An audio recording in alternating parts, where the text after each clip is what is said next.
Bueno, en esta primera parte un poquito hablar sobre familia, para utilizarlo con los orientadores y la parte de familia nuestra. Quería en primer lugar a ver si nos daba alguna orientación este, o algunos lineamientos generales sobre cómo trabajar en la orientación.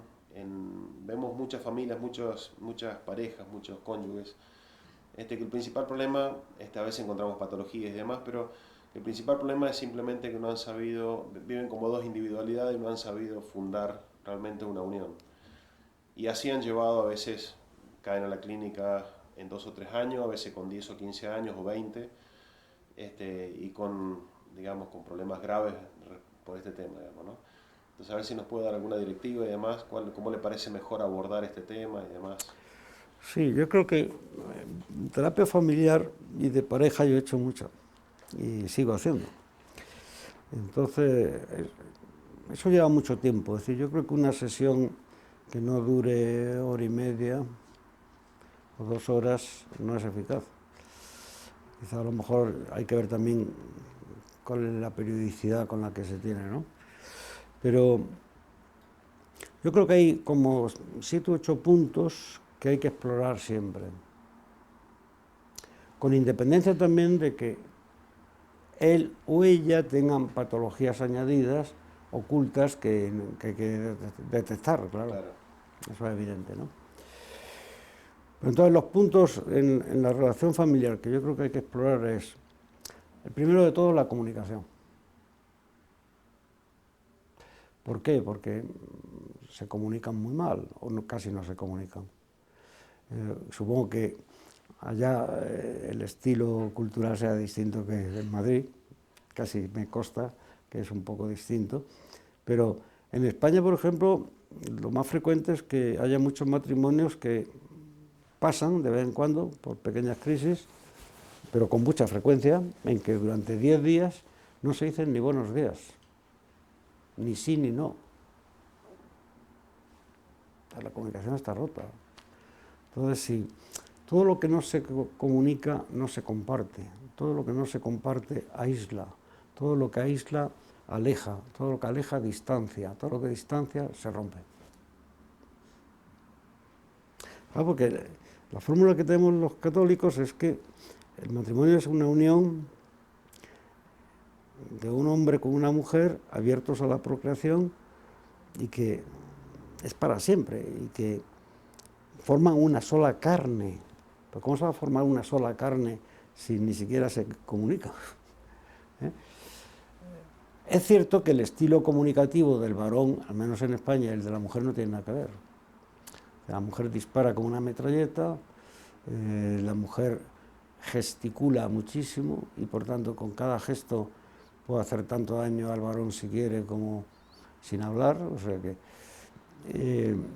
el varón generalmente habla mucho menos, que cuando le aprietan un poco lo que hace es que entonces explota, pero son como cohetes, ¿no? ¡Pua! Explota y después ya cae el palitroque y ya silencio.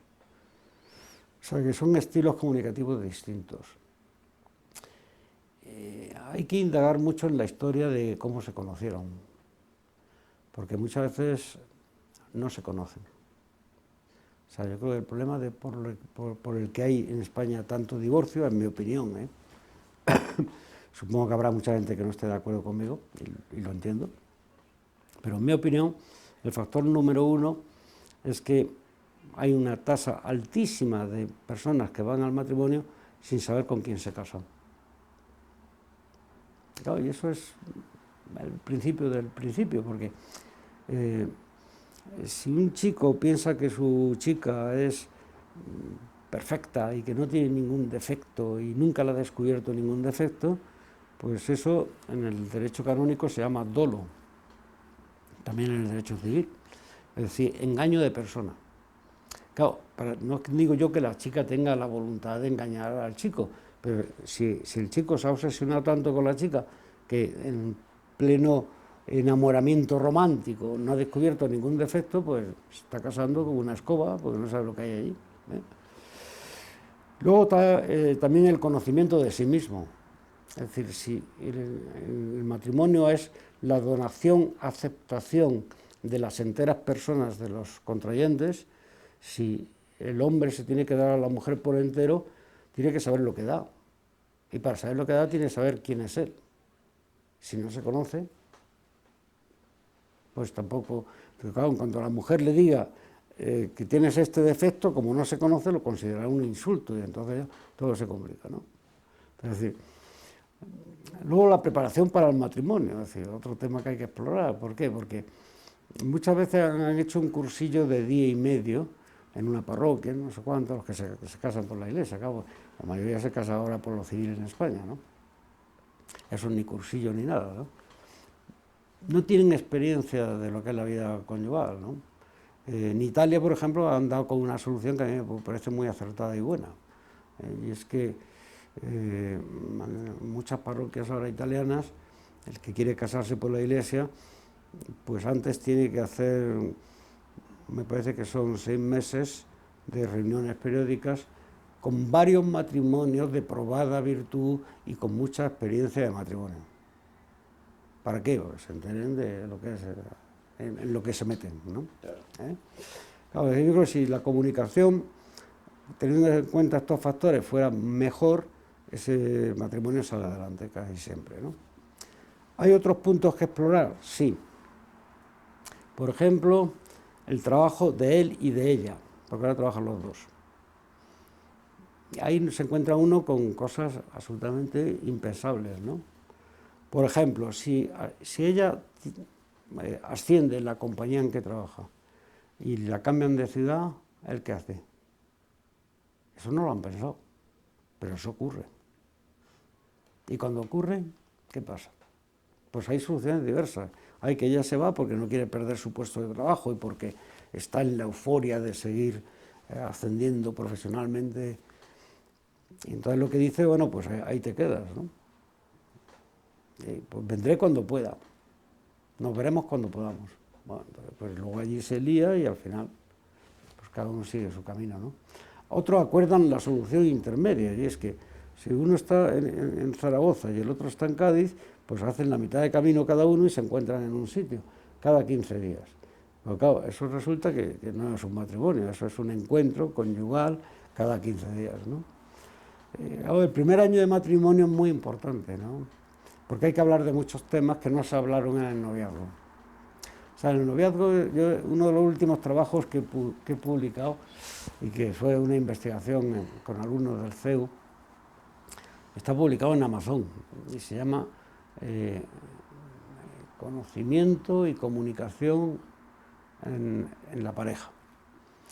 Lo que hicimos fue estudiar pues a 200 y pico parejas de novios, en que durante 6 meses, en que cada semana el monitor que cuidaba de ellos le llevaba un papelito con 3 preguntas o 3 sugerencias para que hablasen entre ellos dos de esas sugerencias si querían. Y a la semana siguiente decían si habían hablado o no, o si no habían hablado, y si había habido, en fin, le había gustado hablar de ese tema o no.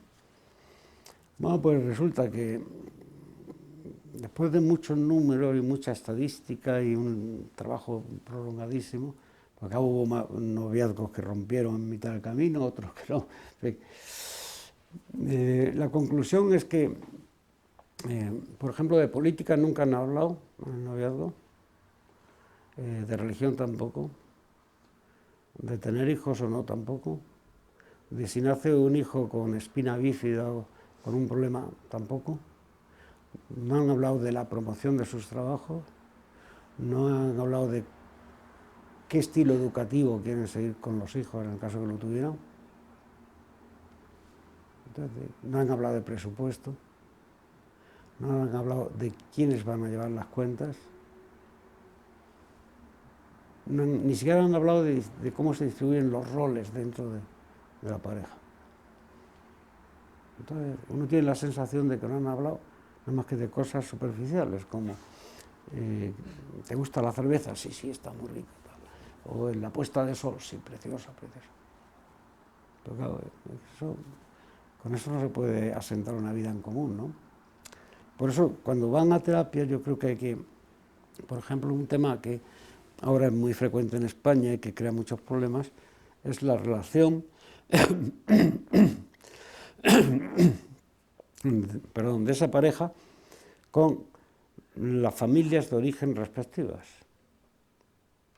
Sí, yo soy partidario y me reafirmo en la opinión que tengo de que nunca un cónyuge tiene que hablar mal de la familia de origen de su cónyuge.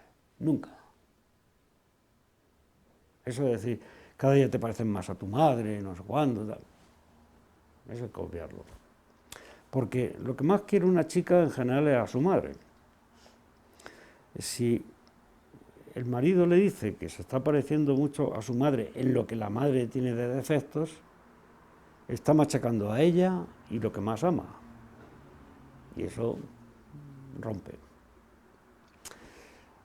Otro principio importantísimo, es decir, cuando hay un problema entre hijos y padres, cada uno de los cónyuges tiene que atender a su familia de origen, sin meter en el conflicto al otro cónyuge. Porque una hija puede decir a su madre o a su padre lo que piense que debe decir, pero si lo dice el yerno, ya que ya no funciona. O si nos vamos a la familia del marido, si lo dice la nuera, aquello no funciona.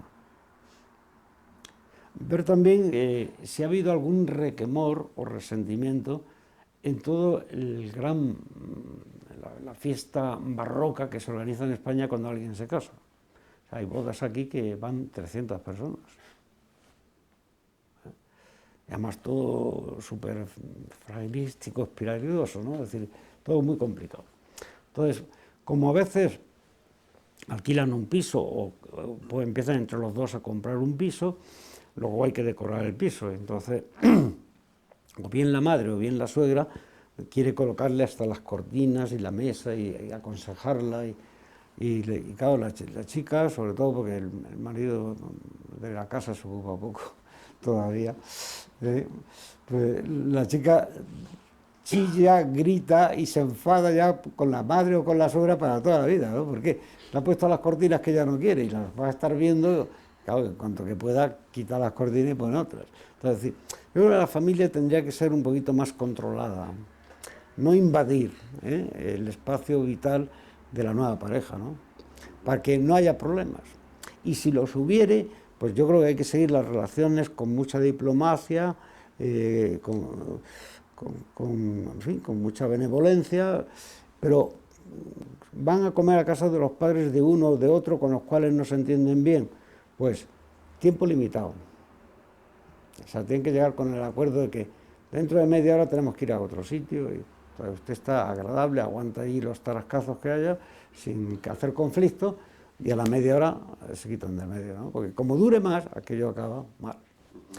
Bien, otro asunto, el reparto de poder.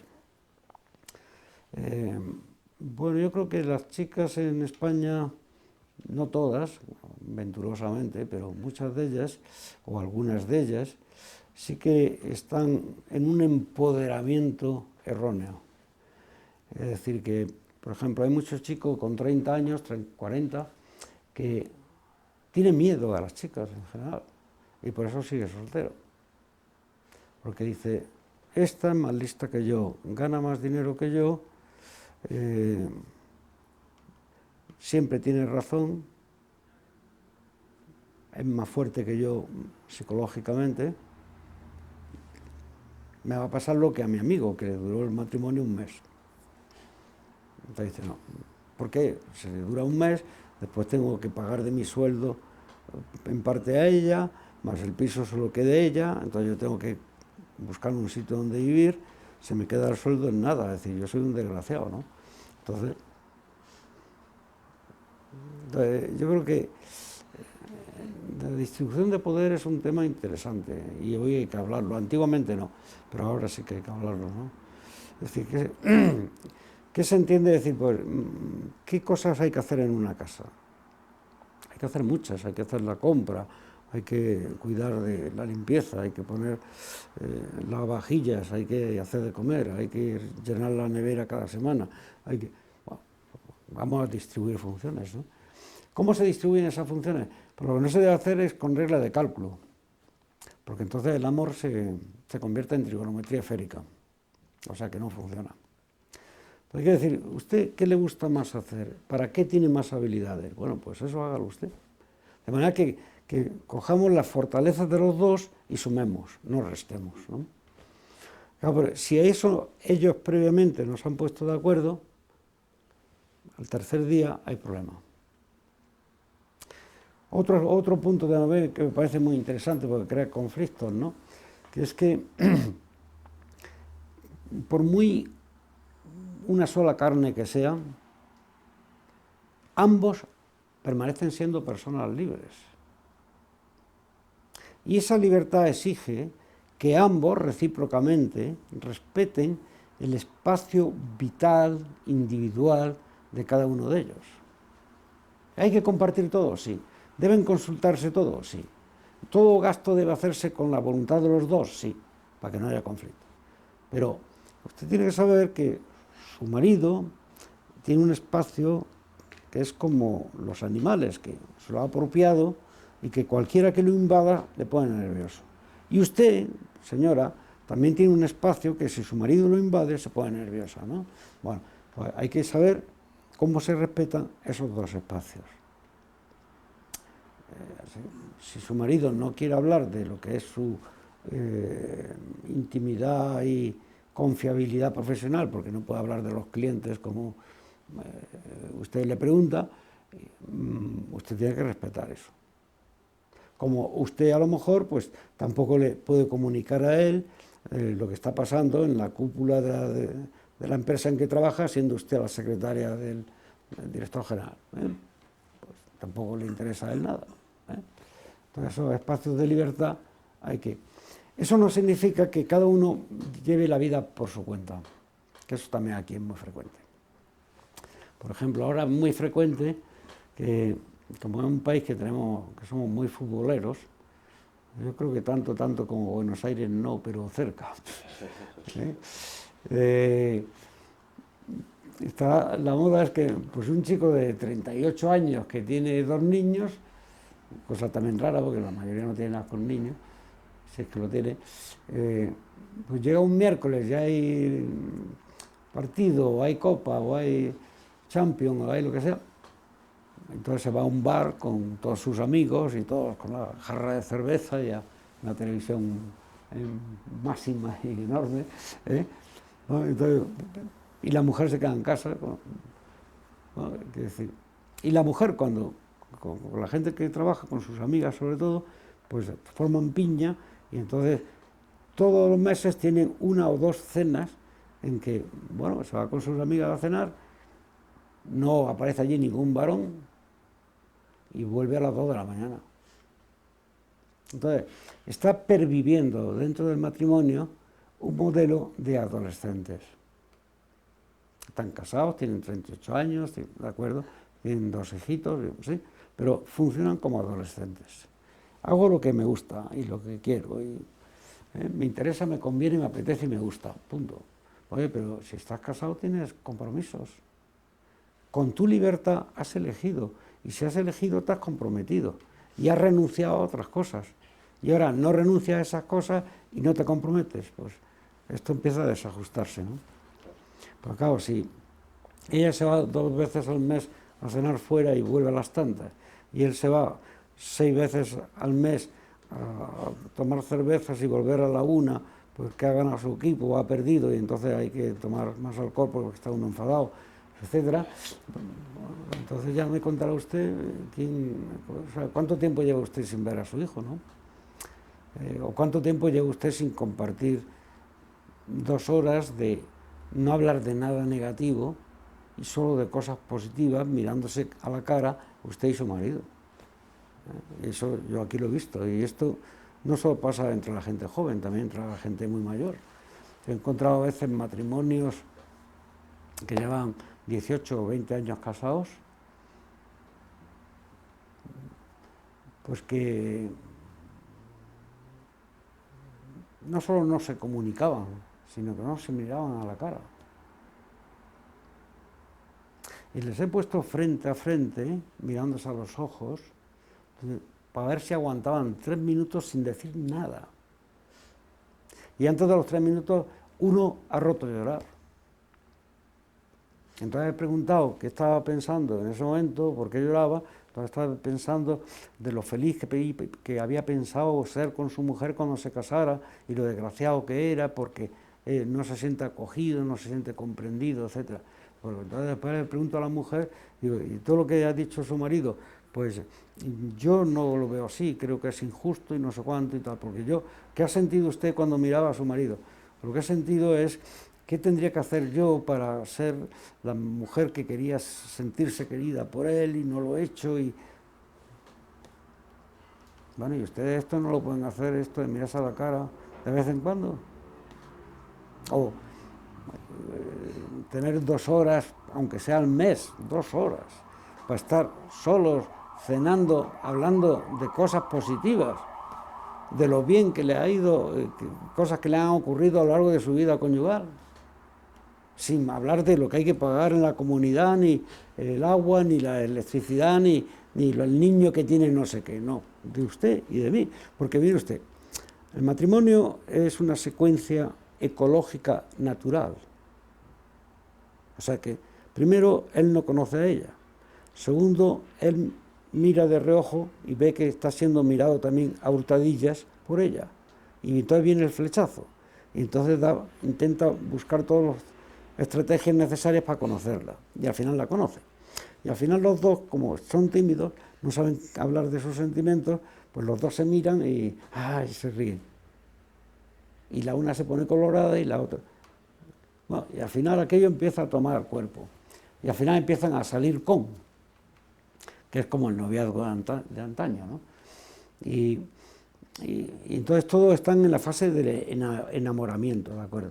Pero bueno, ya en esa primera fase, lo único que quiere cada uno es estar sin nadie. Eso se llama unidad. Sigue aquello avanzando. Y lo que a cualquiera de los dos le sentaría muy mal, y casi se rompería el noviazgo, es si ella saliera con algún chico o él saliera con alguna otra chica. Eso se llama exclusividad. Sigue avanzando y como cada vez pues se conocen mejor o se quieren más o hay más contacto, el vínculo se va haciendo más grande, lo que no quieren es separarse. Nunca. Es decir, lo que quieren es estar juntos siempre. Bueno, pues eso se llama fidelidad. ¿Cuáles son las notas del matrimonio católico? A veces pensamos que las notas del matrimonio católico se han inventado en Roma 2 cardenales gordos con la faja puesta y han dicho ahora que... No, eso no es verdad. Es que, porque eso ocurre entre católicos, agnósticos, luteranos, testigos de Jehová, me da igual, ingleses, chinos. O sea, la primera causa en el mundo de divorcio es la infidelidad conyugal. Primera causa en el mundo. En el mundo hay muchas religiones y mucha falta de fe. Lo cual quiere decir que naturalmente llevamos por dentro una exigencia de lo que entendemos que debe ser una relación a tope con la persona que más queremos y que queremos que sea el padre o la madre de nuestros hijos, ¿no? Eso es así. Y por tanto hay que elevar esas categorías porque es lo natural y hay que hablar de ellas. Entonces yo creo que sí. Si el reparto del poder está bien, si cómo tratar a la familia de origen respectiva está bien, si mejoran en los roles que tienen, en la distribución del poder, en la educación de los hijos. Cada uno lleva, cuando se casa, un hogar en miniatura, un hogar virtual, que es el de sus padres. Y como son distintos, hay que hablar y ponerse de acuerdo. Y probablemente lo que hay que hacer es reinventar otro código ético familiar, otro código civil familiar, otro código penal familiar, otro tipo de distribución del poder familiar, porque ustedes quieren ser originales, porque usted no es su padre, ni usted es su madre. Ustedes son distintos. y por tanto quieren hacer un matrimonio al gusto de ustedes, ¿no? Eso hay que hablarlo. Y eso no se habla. Entonces yo creo que la preparación para el matrimonio me parece hoy absolutamente importante, ¿no? El uso del dinero es otra cosa conflictiva. ¿Por qué? Porque hay todas las fórmulas. Yo no he encontrado dos casos repetidos que sea igual. Hay desde el marido que le da todo a la mujer y entonces la mujer administra y él no quiere saber nada. Y cuando la mujer dice, oye, que se me ha acabado el dinero, pues yo hasta final de mes no cobro. Apáñate como puedas. Hasta el marido que dice que ha dado todo, pero luego ha hecho una parte que no sabe su mujer, con la buenísima intención de tener un dinero en reserva, por si su mujer un día tiene un cáncer de mama y hay que llevarla a Houston. Bueno, la intención es buena, pero ya la mujer empieza a desconfiar, porque hasta que lo descubre un día y se acabó el problema, ¿no? El problema de los móviles. Pues claro, si ella se mete en el móvil de él y empieza a curiosear, encontrará cosas que no le gustan, pero también no ha respetado ese espacio vital. En la cantidad de rupturas conyugales que yo llevo presenciadas solo por los móviles es enorme, enorme. ¿Por qué? Porque una compañera de trabajo le ha dicho, te vi muy guapo ayer, a ver cuándo tomamos café. Entonces la mujer, ¿y esta quién es? Y esta no sé qué. ¿Y qué fotos tienes aquí? ¿Y esta por qué? Pues esta es una niña, ¿y tú qué haces con una niña? O a la inversa. Es decir que yo creo que hay que echar mucho tiempo, porque yo no sé esto cómo estará allá, pero en Argentina, pero desde luego en España... Sí, es una cuestión global. En España es tremendo. O sea, en España tenemos un promedio de 220.000 divorcios por año.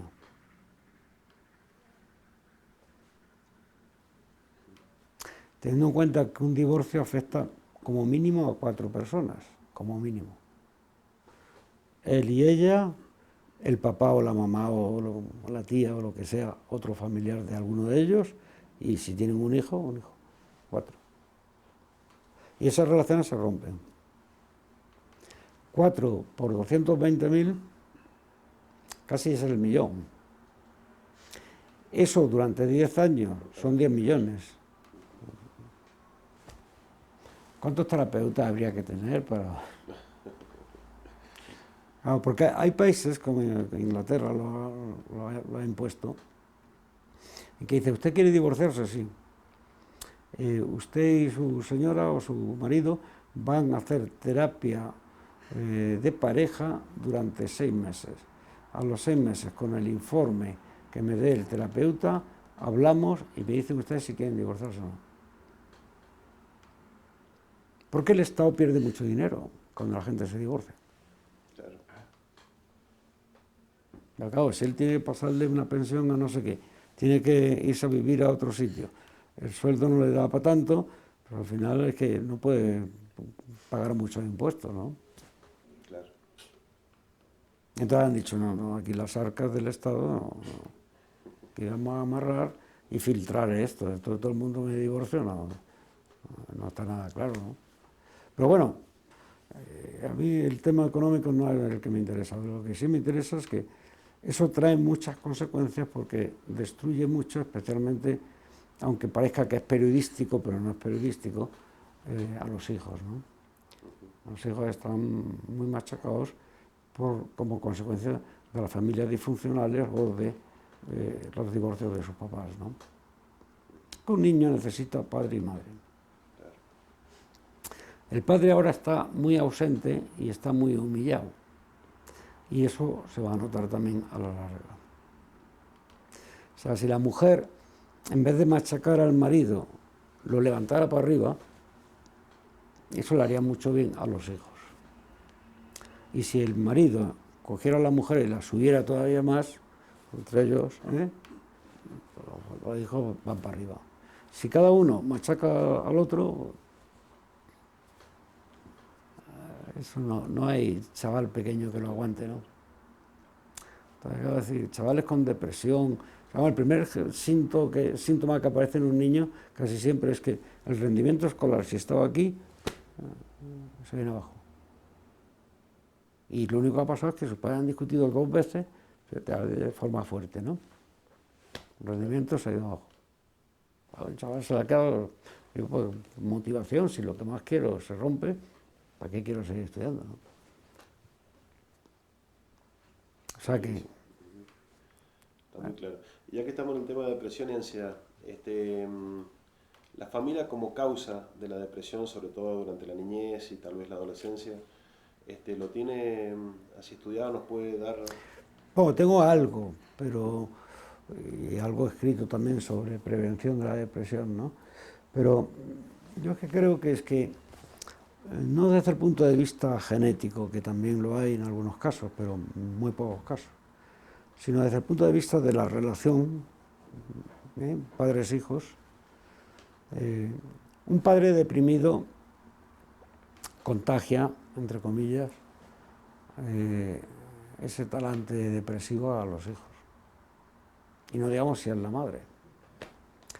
Por consiguiente, otra cosa que no hacemos bien porque no nos da tiempo, la vida es así de limitada, es que cuando tratamos a un padre o una madre depresiva, tendríamos que indagar qué edad tienen los hijos.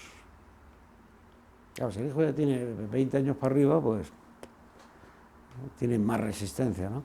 Pero si el niño tiene 16 años para abajo, algo hay que hacer. Y habrá que explicarle que no tiene por qué esconder como si fuera un apestado su depresión, pero sí tiene que explicarle al hijo para que el hijo entienda y no le califique como un padre, en fin, o una madre que le desatiende, que no le importa nada a su hijo, claro, pero para eso exige tiempo y exige mucha delicadeza. Y eso realmente no lo hacemos.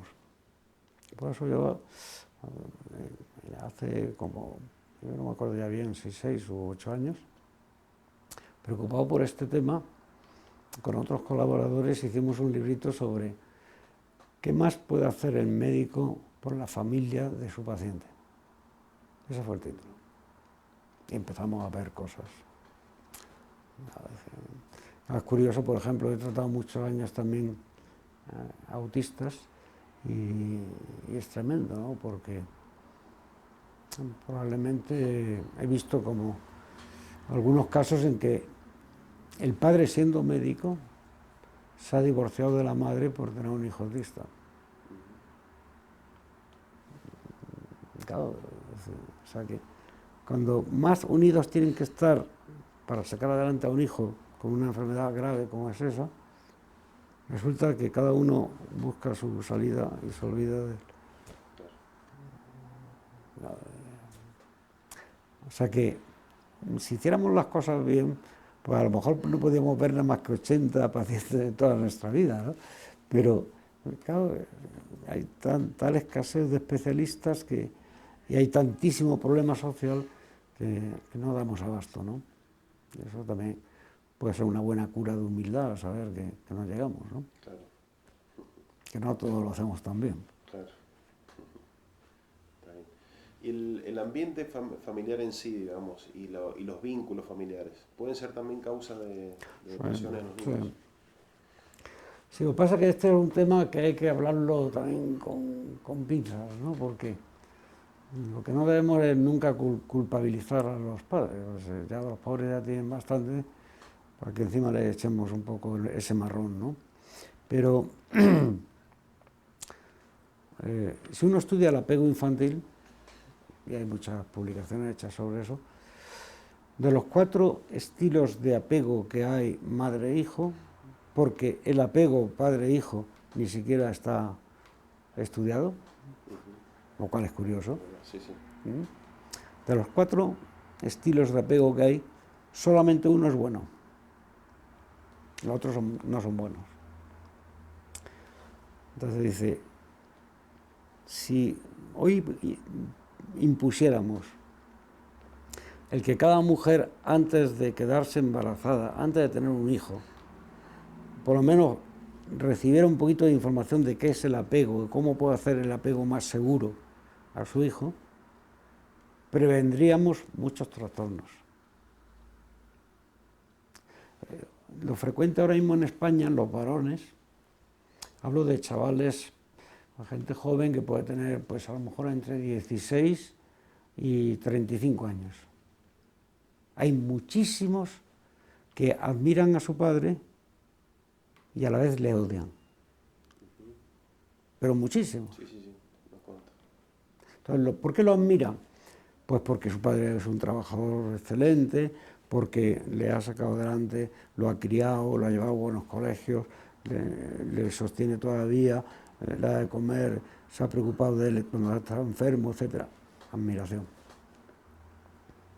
¿Por qué le odia? Porque su padre nunca le ha dado un abrazo, porque su padre nunca le ha dicho te quiero, porque su padre nunca le ha dado un par de besos, porque su padre no ha ido cuando él ha competido en un partido de fútbol, porque su padre nunca le ha dicho que tenga ninguna cosa positiva, porque su padre siempre le ha corregido, porque todo lo que ha hecho su padre con él es decirle lo malo que es, porque su padre le ha humillado públicamente. Pero claro, si un chico tiene un problema con su padre, tiene un problema consigo mismo. Porque cada vez que se pregunte quién soy yo, él es hijo de su padre. Y si al padre lo odia, él se odia también a sí mismo. Y por tanto, o resuelve el problema, que es una paradoja, admiración, odio hacia su padre, o lo resuelve, o él siempre va a estar resentido con su padre. Y si está resentido con su padre, no puede estar alegrándose de existir en este mundo, ¿no? Con lo cual ya tiene el veneno dentro, ¿no? Y de ahí se puede salir con relativa facilidad si el chico quiere. Lo que le dice, vamos a ver. Si empleamos la terapia narrativa, toda la historia que me has contado, yo te la puedo ir cambiando con nuevas variables que no has considerado. Por ejemplo, ¿tú sabes cómo era tu abuelo? No. ¿Tú sabes cómo educó tu abuelo a tu padre? No. ¿Tú sabes en qué cultura ha vivido tu padre? ¿Cómo se entendía la masculinidad entonces? No. ¿Tú sabes si tu padre es introvertido o extrovertido? ¿Tú sabes si tu padre ha estado bien formado en la paternidad, de saber lo que es ser padre y qué tiene que hacer un padre? No. Tú cuando estás cansado también eres amable con tu padre. ¿O sabes cuáles son las cosas que le gustan más a tu padre? No. Estúdialas. ¿Quieres arreglar el problema? Estúdialas. Obsérvalo, ve apuntando. Bastaría que tú empezaras a hacerle la vida más agradable a tu padre para que todo cambiara. El primero que va a cambiar eres tú. Porque quien da siempre crece. Quien recibe no siempre. Y si la vida no es donación, no es vida humana. Que en la vida humana puede haber mucho tomante, es decir, gente que pone el cazo, decimos aquí, pone la mano para recibir, sí. Pero si una persona recibe y no da, pues es un egoísta, ¿sabes? La vida no es para sí. Porque si cada persona se encerrara en sí mismo, consigo mismo y solo con sí mismo, pues al final sería desgraciado. Si uno tiene problemas es porque piensa mucho en sí mismo. Si uno se dedica a ayudar a los demás en los problemas que tiene, uno crece y además no tiene ningún problema. Entonces, ¿tú quieres resolver tu problema? Empieza a hacer la vida amable a tu padre, sin esperar nada a cambio. ¿Qué ocurre? Que empiezan a hacerlo, que el padre pues, es sensible y se da cuenta de que ahora su hijo le invita a tomar una caña en el sitio que a él más le gusta y que no sé qué, o le saca el tema del fútbol, de su partido, no del hijo. Entonces el padre empieza a esponjarse, entonces el padre empieza a tratar mejor al hijo. Y entonces el hijo se da cuenta, por una parte, de que él está haciendo todo por su padre sin recibir nada a cambio, lo cual le hace un tío ética y épicamente fuerte, pero a la vez, con el tiempo, ve cómo su padre empieza a cambiar. Y todo eso de que siempre lo había humillado, no le había dicho cosas positivas, no había pasado ningún rato agradable con él y tal, se lo vuelve en contra. Y entonces ya deja de estar resentido. Ahora es cuando puede ser una persona normal. Pero claro, de aquí el corolario que sale, que es que los padres varones tienen que dedicar tiempo a pasarlo bien con los hijos varones. Porque en esto, en el hombre, es más importante que en la chica. La chica siempre tiene la madre con la que se entiende muy bien, ¿eh? Aunque está también probado, hay un libro de una norteamericana que dice, padres fuertes, hijas felices. O sea, una chica adolescente que tenga feeling con su padre es una mujer que crece como la espuma, ¿no? Y que además después empieza a salir con chicos y sin quererlo los compara con su papá y dice, no, este no me sirve, este no le llega ni a la altura del zapato de mi padre, ¿no? O sea que la familia es tiempo. Y si no se dedica tiempo, aquello no es una familia, ¿no? Aquello puede ser una pensión, un hotel, un bar, donde de vez en cuando va uno a repostar, pero en fin, una tienda de ultramarinos, pero si es que uno ahí se viste y se lava y se cambia de ropa, pero eso no es una familia, ¿no? Es decir, y yo creo que tal y como está organizada también la sociedad desde el punto de vista laboral y la presión que hay, la velocidad que todo el mundo lleva, yo creo que la gente lo que no se da cuenta es que el mejor tiempo de dedicarlo a los hijos no se tiene. Y sin eso no pueden los hijos tirar para arriba, ¿eh? O sea, porque al final, supongamos que un niño se va de su casa, en España ya ni a los 30 años, pero en fin, pero los que se van, sí, o los que se iban, ¿no? Supongamos que un chaval sale de su casa ya con la carrera acabada a los 24 años, ¿no? Si le miramos en la alforja del alma, ¿qué cosas se lleva? Lo que se lleva son los buenos ratos que ha pasado con su padre y su madre. Entonces, dígame usted, ¿cuántas horas de pasarlo bien con su padre y su madre? Pasarlo bien no es que el padre le diga, el mundo está muy mal, tienes que estudiar más, tienes que educarte mejor, tienes que aprender idiomas, tienes que... No, eso no, porque usted está ahí leyéndole la cartilla y eso ya es una recitación que le entra por un oído y le sale por otro. Pues lo ha hecho usted montaña de veces, ¿no? Pasarlo bien es decir, ¿tu padre te ha contado alguna vez qué le pasaba a él a los 12 años, qué problema tenía? No, que te lo cuente. ¿Tu padre te ha hablado de cómo era tu abuelo? Que te lo cuente. ¿Tu padre te ha contado cómo ha evolucionado este país desde que él era niño? Que te lo cuente. ¿Alguna vez has estado con tu padre y los amigos de tu padre? ¿Y la conversación que tienen? ¿Y tu padre hablando de ti orgullosamente, en fin, como uno más de la reunión? Que lo haga. Claro, tú haces eso y todos los chavales crecen como espuma. Y además la masculinidad se maciza. ¿El padre está ausente? Pues ya estamos en la confusión general. Ahora, esto significa que hay que cambiar también el mundo laboral. Porque si no, con los horarios que hay, la gente no puede tener hijos, ni puede casarse, ni puede nada más que divorciarse y salir corriendo. Porque claro, es que eso, por ahí tampoco se puede ir, ¿no? Claro. Pero en fin. Clarísimo, doctor. Voy con una preguntita que mandaron los psicólogos de la clínica. Bueno, la mayoría son gente muy joven, algunos ya iniciando, otros que tienen entre 8 y 10 años de profesión solamente. Y bueno, quieren recibir un poco de lo que hablamos al principio, un poco la directiva suya y cómo cree que debe desarrollarse la psicología realista en un futuro. Y si puede dar algunas directivas sobre dónde orientarse y cómo seguir. Sí, yo creo que la psicología realista es quizás primero formar bien el sentido común. Que eso, pues, estudiar la antropología conveniente. La antropología conveniente, pues, es la antropología de la Iglesia Católica. Claro, la Iglesia Católica no tiene ninguna antropología, en principio, pero si uno se estudia el catecismo de la Iglesia Católica, y sobre todo las últimas encíclicas de los últimos papas, pues ahí hay antropología, toda la que se quiere más. Quizás también se pueda estudiar un buen manual de antropología. Yo creo que, para mi gusto, el que aconsejaría sería Antropología de la Excelencia, que está escrito por Ricardo Yepes Stork.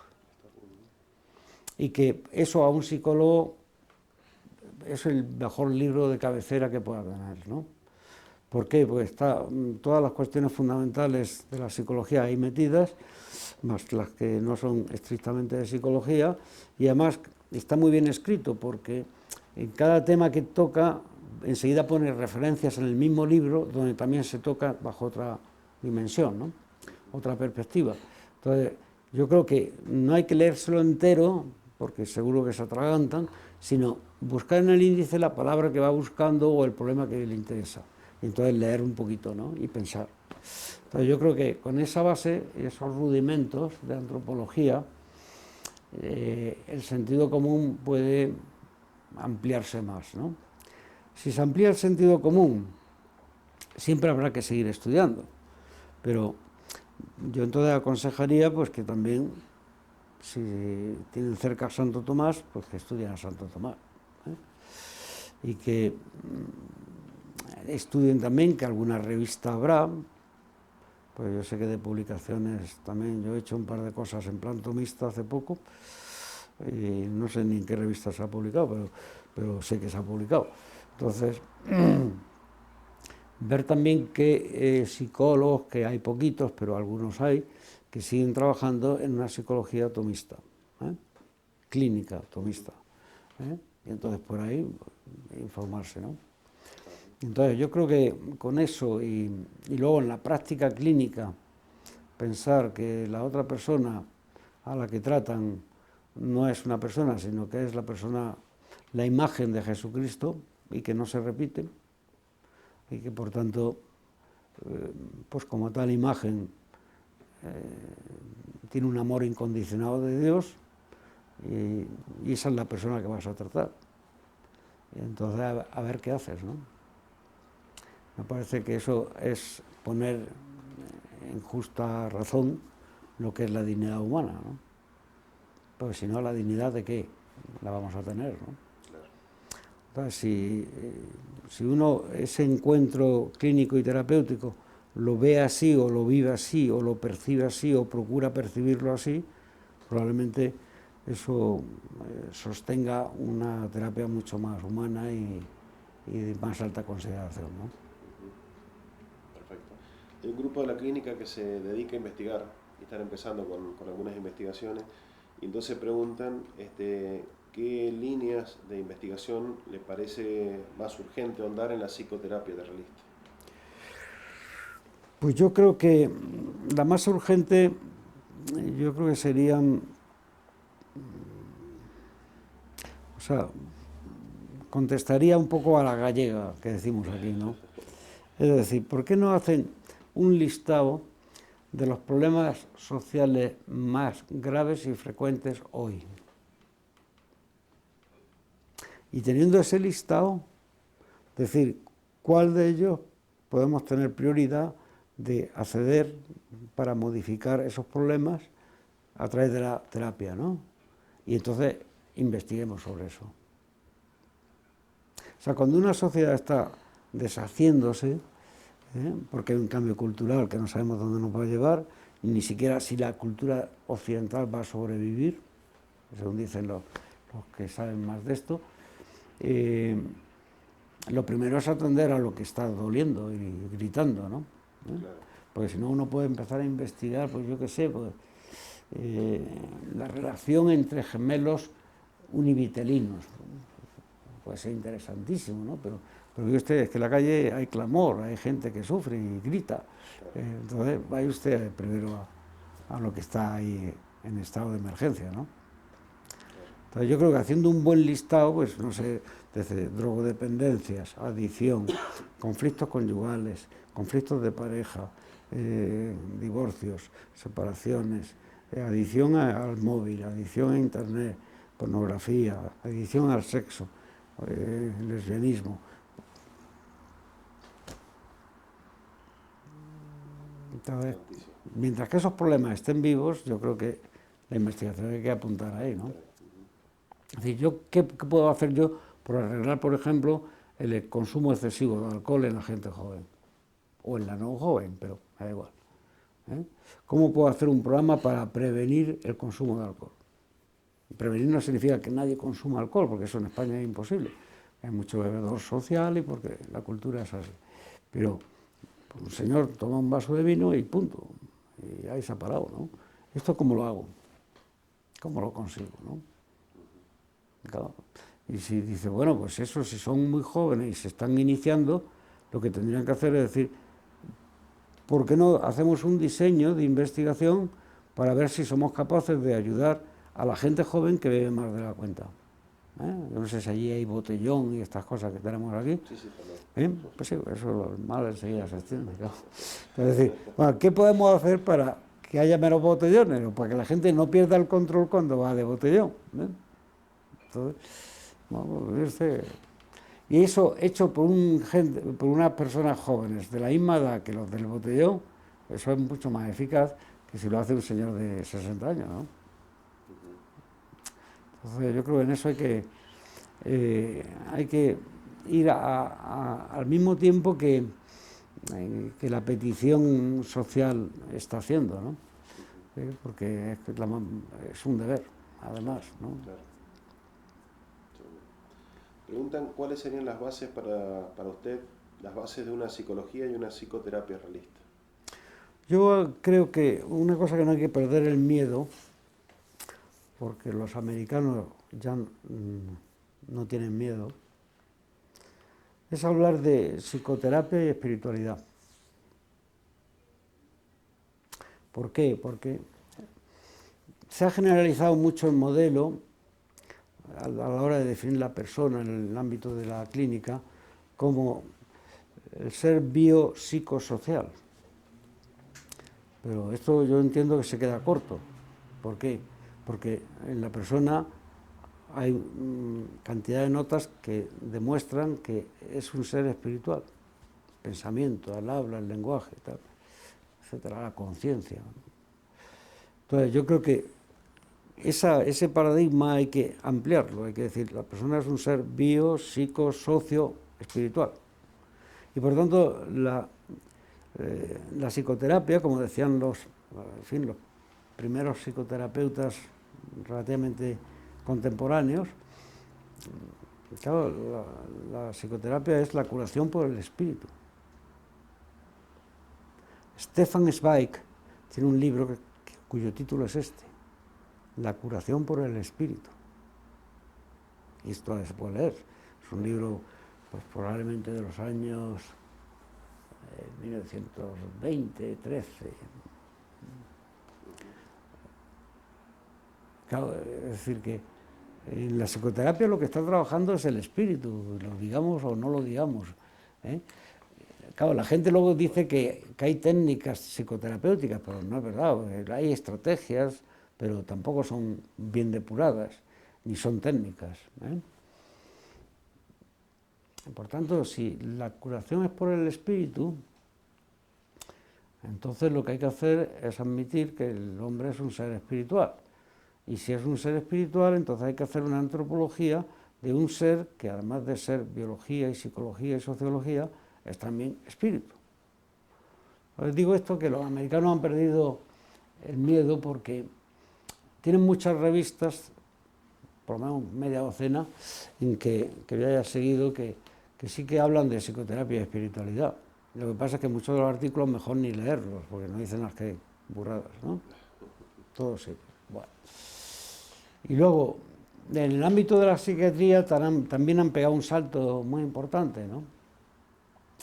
Y es que el año 1992 la APA psiquiátrica impuso a todos los candidatos a ser psiquiatras, antes de ser egresado y recibir el título, el estudio de un librito que se llama Psiquiatría y Religión, debe tener unas 300 páginas, en que se adiestra y se enseña a los psiquiatras a respetar todas las convicciones religiosas de todos los pacientes. Es más, insiste en que el psiquiatra no debe modificar ninguna convicción religiosa y que sería muy conveniente que si el paciente es maometano, pues estudie un poquito de islamismo antes de ver a ese paciente, porque así respetará mejor las convicciones religiosas. Y desde el año 1992 hasta la fecha, todo psiquiatra antes de graduarse tiene que pasar y tiene que rendir cuentas sobre esta dimensión. Bueno, entonces yo creo que si quieren hacer una clínica realista, váyanse a los americanos y vean lo que ellos obligan, ¿no?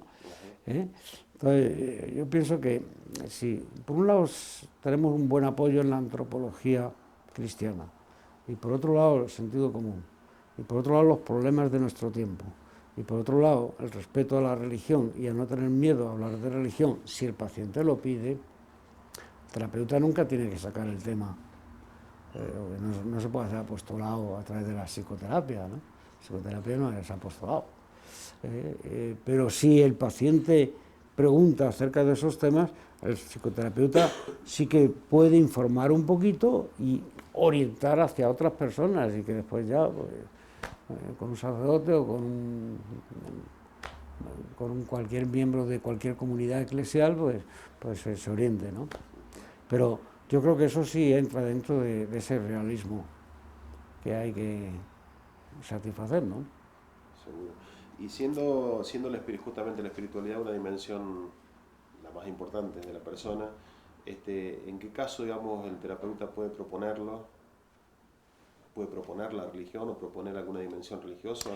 Bueno, pues yo creo que con toda la delicadeza y diplomacia posible sí que puede hacer preguntas, es decir, mire usted, para ayudarle yo necesito saber si usted tiene alguna convicción religiosa y si la fe que usted tiene que ver con su vida y si hay una cierta unidad entre lo que usted piensa y lo que usted hace. Aclarado ese contexto, hay que decir, mire usted, yo en esto no debo entrar, pero entonces, si quiere, me informo para ayudarle de qué especialista hay en esto, en el ámbito de lo religioso, que le pueda ayudar, porque yo creo que hasta aquí yo he llegado y yo no puedo hacer más. Y veo que su problema puede tener que ver con este asunto religioso, ¿no? Entonces, lo que puedo hacer es orientarle y derivarle hacia la persona que pueda ayudarle, ¿no? Porque probablemente si usted está más de acuerdo en su comportamiento con su fe, probablemente usted se alivie en algunos de los problemas que yo todavía no puedo resolver, ¿no? Y eso sí que es legítimo. Uno no entra, claro, pero hace un trato humano a una persona que todavía no ha resuelto del todo su problema, ¿no? Perfecto. Bueno, son las preguntas que teníamos para plantearle. Bueno, pues hemos contestado, yo creo, algunas por lo menos. Sí, seguro. O lo hemos intentado. No, está muy bien, estamos todos muy claros. Bueno, una vez más le agradezco profundamente habernos recibido. Pues nada, es un placer enorme estar aquí con usted y bueno, seguiremos en contacto para poder molestarlo cada vez que tengamos una duda y demás. Muy bien. Posible. Pues muchas gracias, ya sabe dónde estoy. Muchas gracias, doctor. A su disposición. Muy bien. Bueno, muchas gracias.